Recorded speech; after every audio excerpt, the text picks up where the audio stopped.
Hi everyone, welcome back to our channel. आज जो अपन एक छोटे से टॉपिक के बारे में पढ़ेंगे जिसका नाम है सिकल सेल एनीमिया। हिंदी में इसको बोलते हैं हंसियाकार दातर कोशिका अरक्तता। ये जो आरबीसी होती है, रेड ब्लड सेल, उनसे रिलेटेड है, डिसऑर्डर है और इनहेरिटेड डिसऑर्डर है, एक आनुवंशिक बीमारी है। ये पीडियाट्रिक नर्सिंग से रिलेटेड टॉपिक है और एग्ज़ाम में इस टॉपिक से कई बार क्वेश्चन पूछे गए हैं। छोटा सा टॉपिक है, अपन इसको शॉर्ट में पढ़ेंगे। देखिए, हंसियाकार दातर कोशिका अरक्तता जो आरबीसी होती है उसकी जो शेप होती है, जो नॉर्मल शेप होती है वो एक डिस्क शेप होती है। कैसी होती है? Disc shape. ऐसी शेप में होती है आरबीसी। लेकिन जो इस डिसऑर्डर में है उसकी शेप हो जाती है, वो इस प्रकार हो जाती है जिसको बोलते हैं सिकल। सिकल का मतलब होता है हंसिया। हंसिया जैसी उसकी शेप हो जाती है। या रिसेंट एक आपको ये बनाना जैसी शेप भी दिख रही है, बनाना जैसी या फिर हंसिया जैसी जो आरबीसी की शेप हो जाती है, तो उस डिसऑर्डर को बोलते हैं सिकल सेल एनीमिया। एक प्रकार का ये एनीमिया ही है। और एनीमिया भी किस प्रकार का है? हीमोलाइटिक एनीमिया, यानी कि इसमें आरबीसी जो है जल्दी डिस्ट्रक्ट होके उसका जो नॉर्मल लाइफ स्पान होता है उससे बहुत कम हो जाता है, जिससे वो जल्दी टूट जाती है। तो टूटने को बोलते हैं हीमोलाइसिस। तो हीमोलाइटिक एनीमिया का एक प्रकार का ये टाइप है। इसके बारे में देखते हैं कुछ इंपॉर्टेंट पॉइंट जो आपको याद रखने हैं। सबसे पहले तो क्या है, ये ऑटोसोमल रिसेसिव डिसऑर्डर है। देखिए, ऑटोसोमल रिसेसिव डिसऑर्डर है जो है ये है सिकल सेल एनीमिया। रिसेसिव का क्या मतलब होता है? रिसेसिव एक होता है डोमिनेंट और एक होता है रिसेसिव। रिसेसिव का मतलब है जिसमें जो अबनॉर्मल जो जीन होते हैं वो दोनों से प्राप्त होते हैं, दोनों पेरेंट्स से, यानी कि मदर एंड फादर, तो वो रिसेसिव है। और डोमिनेंट में क्या है, एक से जो है वो उसका डोमिनेंट प्रभाव दिखाता है, उसको बोलते हैं डोमिनेंट। तो ये रिसेसिव टाइप का डिसऑर्डर है। और इसमें जो है जो नॉर्मल हीमोग्लोबिन होता है, जो अपने जो नॉर्मल हीमोग्लोबिन होता है वो HbA प्रकार का होता है, नॉर्मल हीमोग्लोबिन। लेकिन इसमें जो हीमोग्लोबिन होता है वो HbS प्रकार का होता है। HbS इस प्रकार का हीमोग्लोबिन हो जाता है, तो इसको बोलते हैं सिकल सेल एनीमिया में हीमोग्लोबिन की जो है वो है HbS।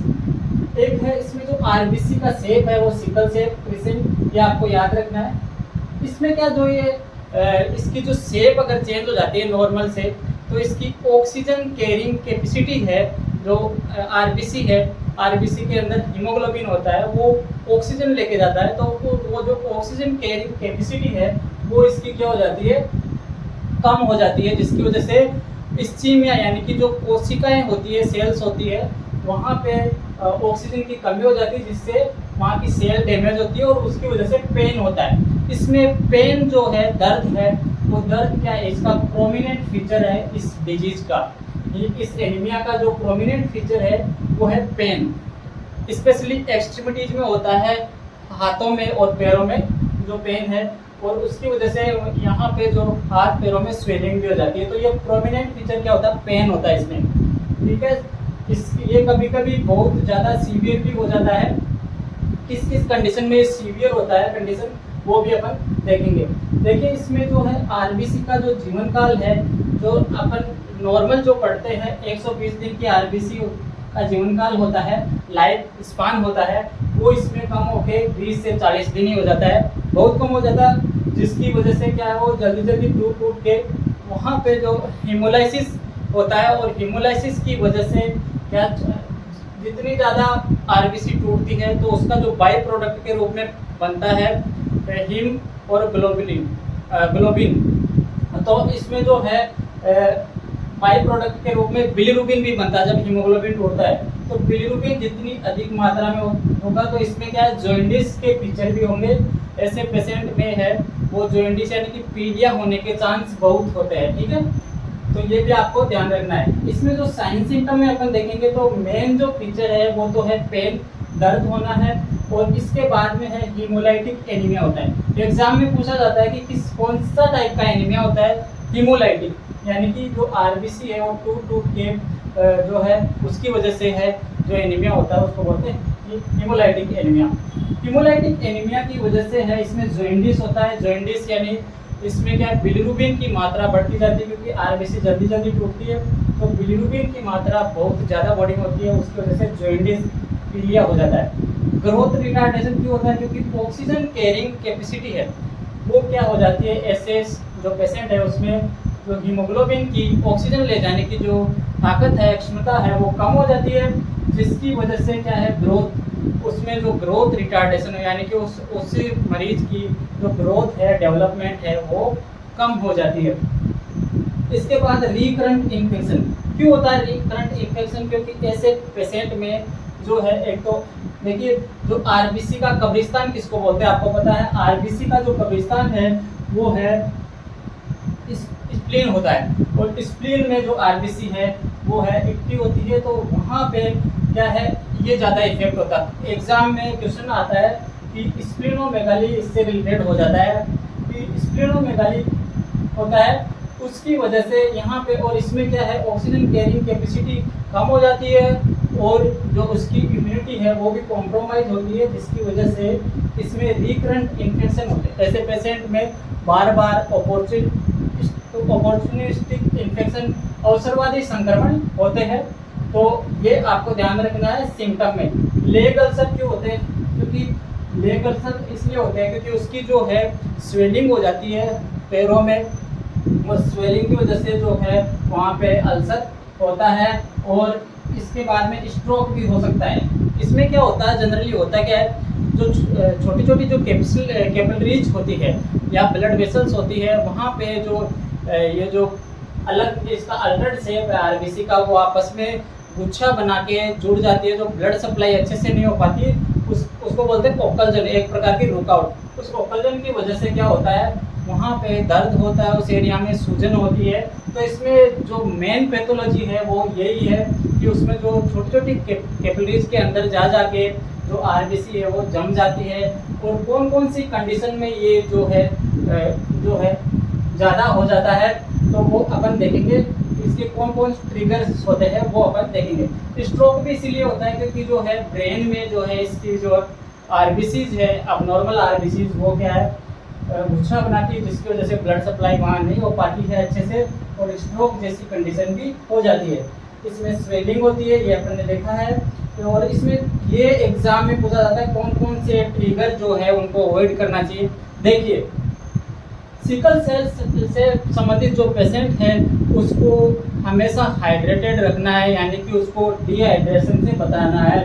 कोई भी कंडीशन, यदि उसको लूज मोशन हुआ है, वॉमिटिंग हुआ है बहुत ज़्यादा, तो जल्दी से जल्दी उसको हॉस्पिटल आपको एडमिट करना पड़ेगा, क्योंकि उसमें हाइड्रेशन उसका मेन जो है, आपको याद रखना है कि उसको हाइड्रेटेड रखना है पेशेंट को।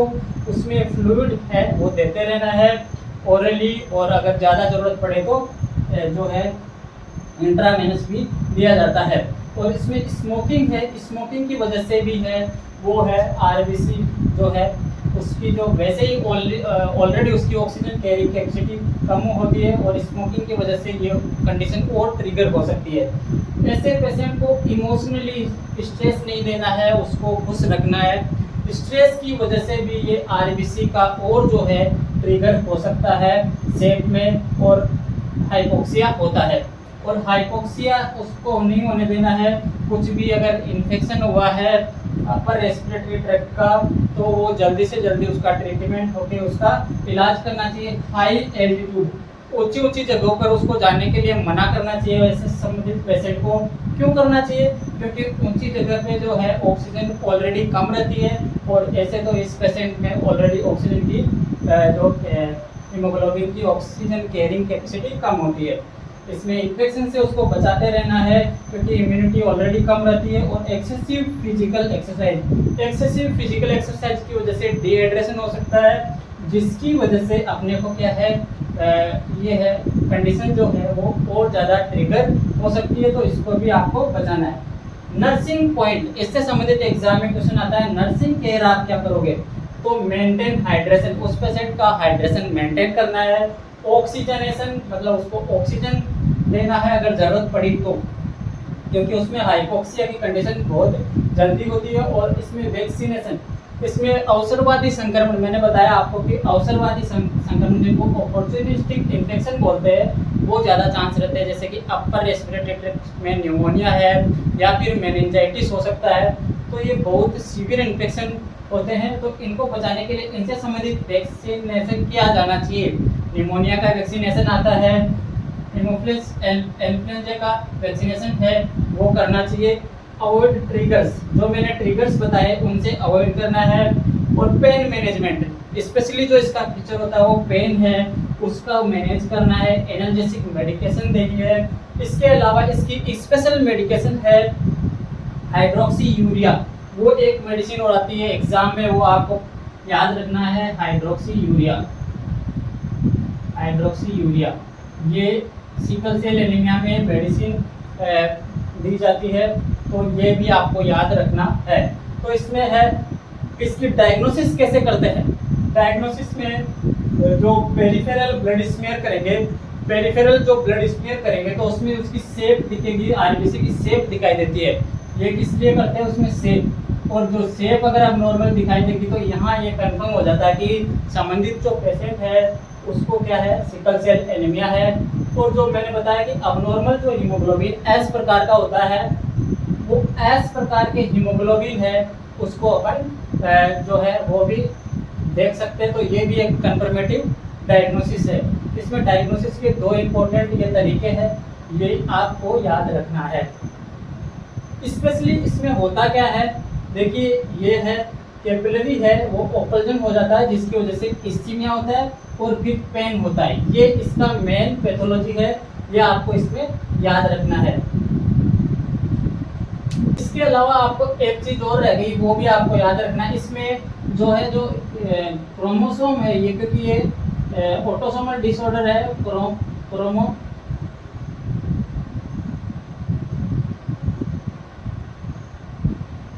क्रोमोसोम है वो 11 नंबर का क्रोमोसोम प्रभावित होता है। और 11 नंबर के क्रोमोसोम में जो है एमिनो एसिड ग्लूटामिक एसिड के जगह पे है वो है वेलिन आ जाता है। ठीक है, ये आपको याद रखना है। कौन से एमिनो एसिड आपस में सब्स्टिट्यूटेड हुए हैं, वो है ग्लूटामिक एसिड की जगह वेलिन आ जाता है। वेलिन का है, ग्लूटामिक एसिड का प्रतिस्थापन हो जाता है वेलिन से। तो ये इसमें मेन जो है वो है होता है, इसका मेन कारण ये है कि क्रोमोसोम नंबर 11 पे। ठीक है, तो ये आपको याद रखना है। ये जो है सिकल सेल एनीमिया के बारे में था। अपन ने महत्वपूर्ण बिंदुओं के बारे में डिस्कस किया, इनसे संबंधित एग्जाम में पूछा जा सकता है। आपको वीडियो कैसा लगा कमेंट में जरूर बताइएगा। Thanks for watching the video.